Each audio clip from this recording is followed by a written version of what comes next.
Bismillahirrahmanirrahim. Assalamualaikum warahmatullahi wabarakatuh. Alhamdulillah wassalatu wassalamu ala rasulillah wa ala alihi wa sahbihi wa man tabi'ahum bi ihsanin ila yaumiddin, amma ba'd. Para ikhwah yang semoga dirahmati Allah Subhanahu wa taala, kita lanjutkan materi hadis arba'in kita, yang insya Allah pada kesempatan kali ini kita akan membahas hadis yang ke-9. Naam. Tapi para ikhwah, sebelum kita masuk pada kitab hadis yang ke-9, silahkan disimak ya video hadis yang ke-9 ini dari kitab hadis Arba'in Nawawiyah. Naam, barakallahu fikum. إن تنصروا الله ينصركم ويثبت أقدامكم. الأربعون النووية. الحديث التاسع.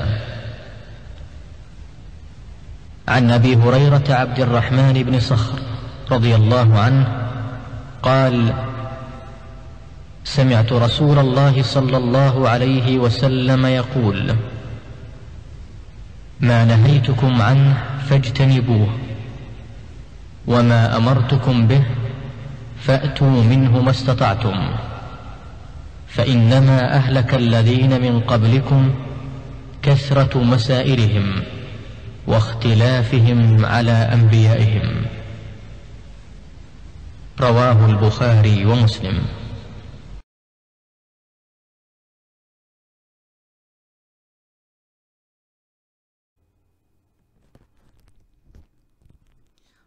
Baik, hadis yang ke-9 kita akan membacanya. Al-hadisut tasi'u, hadis yang ke-9, an Abi Hurairah, dari Abu Hurairah Abdurrahman bin Sakhrin. Nama beliau adalah Abdurrahman bin Sakhr. Jadi nama asli dari Abu Hurairah itu adalah Abdurrahman bin Sakhr radhiyallahu anhu. Qala, telah berkata, sami'tu Rasulullah sallallahu alaihi wasallam yaqul, aku telah mendengar Rasulullah sallallahu alaihi wasallam bersabda, ma nahaitukum anhu fajtanibuhu. Apa saja yang aku melarang kalian darinya, fajtanibuhu, maka jauhilah. Jadi apa-apa yang aku melarang kalian darinya, maka jauhilah. Wa ma amartukum bihi fa'tu minhu mastata'tum. Dan apa yang aku perintahkan kalian dengannya, fa'tu minhu, maka kerjakanlah, mastata'tum, sesuai dengan kemampuan. Maka di sini kita lihat apa yang Nabi larang maka dijauhi, wajib dijauhi. Adapun apa yang Nabi perintahkan maka kerjakanlah sesuai dengan kemampuan. Ya, mastata'tum. Fa innama ahlakal ladina min qablikum, maka sesungguhnya yang telah membinasakan orang-orang sebelum kalian. Ya, apa yang membinasakan orang-orang terdahulu? Kasratu masailihim, banyak bertanya. Kasratu masailihim, banyaknya pertanyaan-pertanyaan mereka, pertanyaan yang justru mempersulit diri. Ya, kasratu masailihim, banyak bertanya hal yang tidak penting. Waqtilafuhum ala anbiyaihim, dan mereka menyelisihi para nabi-nabi mereka. Rawahul Bukhari wa Muslim. Hadis ini diriwayatkan oleh Imam Bukhari dan Imam Muslim. Kita masuk pada lughatul hadis, ya, atau mufradat. Fajtanibuhu, apa makna fajtanibuhu? Ai ibta'idu anhu. Artinya adalah ibta'idu, jauhilah, anhu, darinya. Kasratu masailihim ay as'ilatuhum katsirah. Artinya adalah pertanyaan-pertanyaan mereka itu banyak. Pertanyaan yang memberatkan diri, yang mempersulit diri, pertanyaan yang tidak penting, ya. Ikhtilafuhum ala anbiyaihim, mereka banyak menyelisih para nabi. Ai isyanuhum, ini yang benar aslinya adalah isyanuhum. Mereka isyanuhum lahum, mereka memaksiati, mendurhakai para nabi. Ya, wajidaluhum, dan mereka mendebat, menjidal para nabi. Fima ja'u bihi, pada apa-apa yang para nabi bawa, para nabi datang dengannya. Ya, ini makna ikhtilafuhum, itu mereka mendurhakai dan mendebat para nabi dan rasul. Naam. Kemudian ayuhal ikhwah, fawaidu mustanbatatun minal hadisit tasi'i. Faidah-faidah yang bisa kita ambil dari hadis yang ke-9. Al-faidatul ula, faidah yang pertama, wujubul kaffi, wajibnya menahan, ya, menahan diri. Wujubul kaf, kaf itu menahan. Wujubul kaffi amma naha anhu nabiyyu alaihi salatu wassalamu, wajibnya menahan diri dari apa-apa yang Nabi melarang darinya alaihi salatu wassalam. Menahan diri dari apa yang dilarang oleh Nabi Muhammad sallallahu alaihi wasallam. Ya, ini wajib hukumnya. Ya, menahan diri dari apa yang Nabi larang. Ya, sami'na wa ata'na. Al-faidatu tsaniyah, wujubul ityani bima amara bihin Nabi sallallahu alaihi wasallam, ya, madama mustati'an alaihi. Wajibnya mengerjakan apa yang diperintahkan oleh Nabi sallallahu alaihi wasallam, ya, sallallahu alaihi wa ala alihi wasallam, madama mustati'an alaihi, selama dia mampu mengerjakannya. Jadi wajib mengerjakan apa yang Nabi perintah selama dia mampu mengerjakannya. Mukhalafatu ma ja'a bihil anbiya'u, menyelisihi apa-apa yang dibawa oleh para nabi, sababun min asbabil halak, adalah salah satu sebab dari sebab-sebab kebinasaan. Jadi di antara sebab kebinasaan adalah menyelisihi nabi, menyelisihi perintah nabi, menyelisihi petunjuk nabi. Al-faidatu rabi'ah, kasratul asilatil matmumati, banyak bertanya pertanyaan yang matmumah, yang tercela. Banyak pertanyaan-pertanyaan yang tercela di sini, sababun min asbabil ikhtilafi wal halaki, adalah salah satu sebab di antara sebab-sebab ikhtilaf, sebab-sebab perselisihan, ya, sebab-sebab apa? Kebinasaan. Ya. Nah, as'ilah madmumah, pertanyaan yang tercela itu contohnya apa? Mislu su'ali amma sakata anhu syar'u. Contohnya apa? Pertanyaan yang dari apa-apa yang diam darinya syariat. Syariat itu enggak menjelaskan. Ya, seperti pertanyaan apakah haji wajib setiap tahun, itu malah memberat-beratkan diri.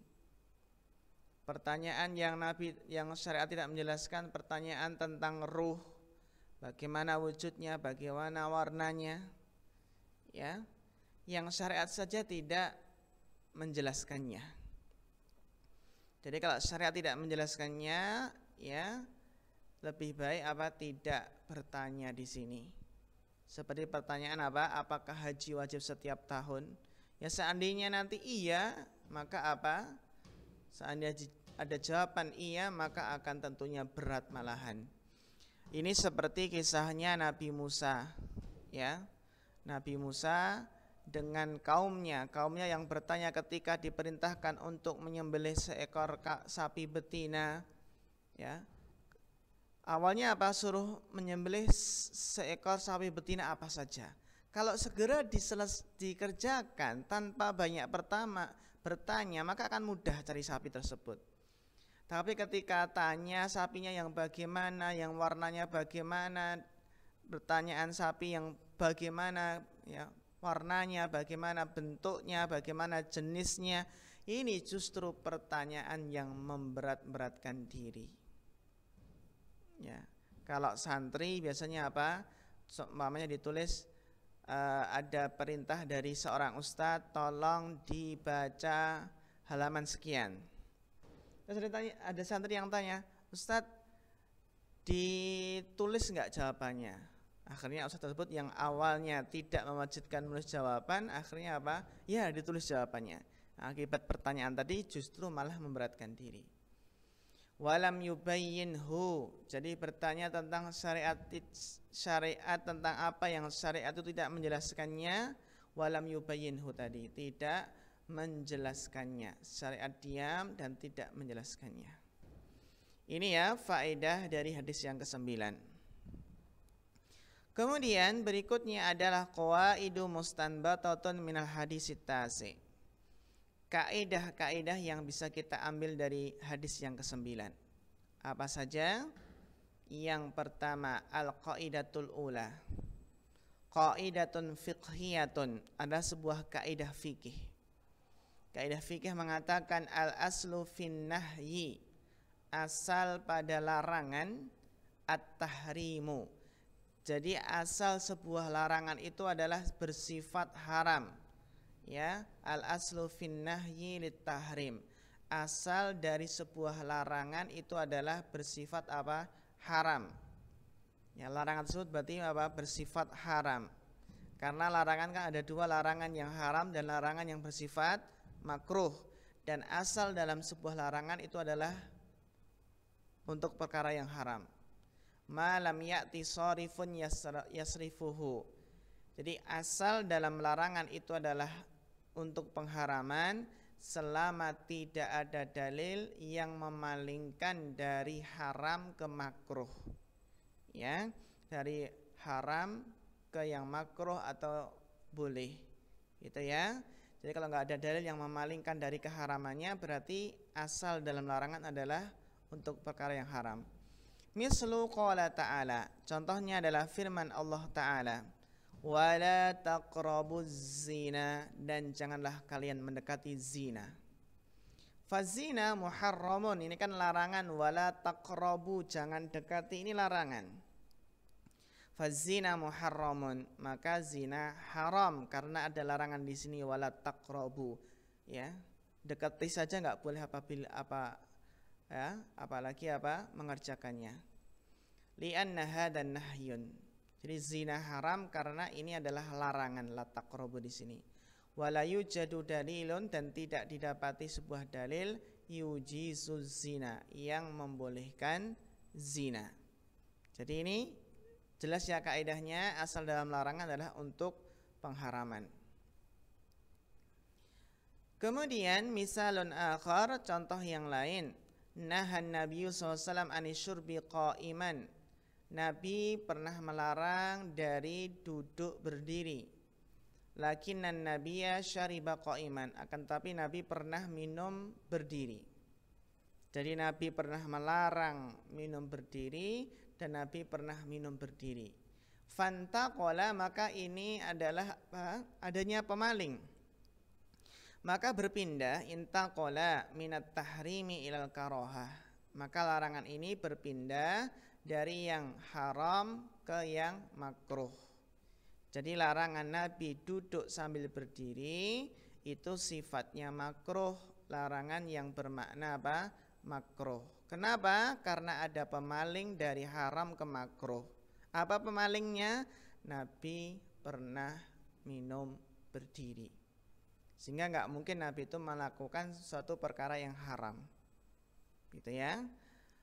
Kemudian qaidatun fiqhiyatun al-aslu fil amri al-wujubu. asal dalam perintah itu adalah untuk hal yang wajib. Ma lam ya'ti sharifun yasrifuhu, selama tidak ada yang memalingkan dari wajib kemana? Ke sunnah, gitu ya. Asal perintah itu wajib, selama nggak ada yang memalingkan dari wajib ke sunnah. Contohnya apa? Mislu wa aqimus sholata fa'ada'uha wajibun, dan tegakkanlah sholat, maka menunaikan sholat itu wajib. Misalun akhar, contoh yang lain, as-sutratu lil musalli, sutrah untuk orang sholat. Sutrah itu kan pembatas yang diletakkan di depan orang yang sholat, bisa tongkat, bisa papan, gitu ya. Atau terkadang sutrah berupa ya orang lain yang duduk di situ, ya. Sutrah bagi orang sholat, amara bihan Nabi sallallahu alaihi wasallam, Nabi pernah memerintahkan ya untuk mengambil sutrah ketika sholat. Lakinan Nabiya sallallahu alaihi wasallam, lakinan Nabi, ini bisa kita baca lakin an-nabiyu. Kalau lakina berarti lakinan Nabiya gitu. Tinggal kita baca lakin atau lakina. Lakin an-nabiyu shalla ala ghairi sutrah. Akan tapi Nabi pernah sholat tanpa sutrah. Ya. Berarti apa? Fansarafal amru lil istihbab. Maka ya, perintah ini berubah menjadi apa? Bermakna apa? Istihbab, anjuran. Karena nggak mungkin Nabi itu mengerjakan sesuatu yang haram. Ini ya kaidah yang kedua, penting sekali ini. Kemudian yang ketiga, al-wajibatu tasqutu bil ajz. Ini dari mastata'tum tadi ya. Kewajiban-kewajiban itu akan gugur karena tidak mampu mengerjakannya. Bila ajz, karena lemah, nggak mampu mengerjakannya. Na'khudhu hadhil qaidata min qaulihi sallallahu alaihi wasallam. Kita ambil kaidah ini dari sabda Nabi sallallahu alaihi wasallam, fa'tu minhu mastata'tum. Kerjakanlah semampu kalian. Berarti kewajiban itu akan gugur jika tidak mampu, karena mastata'tum, sesuai dengan kemampuan kalian. Nah, contohnya apa ini? Misalu al-qiyamu fi sholati lakin yasqutu indal ajzi. Contohnya berdiri ketika sholat itu wajib. Akan tetapi ya kewajiban berdiri ini akan yasqutu, akan gugur ketika lemah. Ketika enggak mampu berdiri ya sudah, kewajiban berdiri gugur, maka dia boleh duduk. Kaidah yang keempat, al-maisuru la yasqutu bil ma'sur. Sesuatu yang mudah itu tidak bisa gugur dengan adanya sesuatu yang apa? Yang susah, namun pada tempat yang lain. Jadi al-maisur yang mudah enggak bisa apa? Gugur dengan apa? Dengan sesuatu yang susah. Na'khudhuha min qouli sallallahu alaihi wasallam, kita ambil dari sabda Nabi sallallahu alaihi wasallam, mastata'tum, sesuai dengan kemampuan kalian. Contohnya apa? Penerapan kaidah al-maisuru la yasqutu bil ma'sur, sesuatu yang mudah tidak gugur karena adanya sesuatu yang susah di sini. Misalu, contoh, asy-syakhsul ladzi la yastati'ul qiyama. Contohnya orang yang tidak mampu berdiri ketika sholat. Naqulu yasqutu ankal qiyamu. Kita katakan gugur darimu apa? Kewajiban berdiri. Ya ini ya, karena enggak mampu berdiri pada waktu sholat. Lakin as-sujudu war ruku' la yasqut. Akan tetapi rukuk dan sujud itu enggak gugur karena rukuk dan sujud masih dia mampu melakukannya dengan mudah. Intinya dia masih mampu melakukannya, maka enggak gugur. Jadi yang gugur itu yang enggak dimampui saja, enggak mampu berdiri, ya yang gugur kewajiban berdiri. Adapun kalau masih mampu rukuk, masih mampu sujud, maka itu yang wajib dikerjakan. Nah, barakallahu fikum, sampai di sini para ikhwah, mudah-mudahan bermanfaat dari yang 9 ini. Fa naktafi hadzal qadar, fa akhirul kalam, wassalamualaikum warahmatullahi wabarakatuh.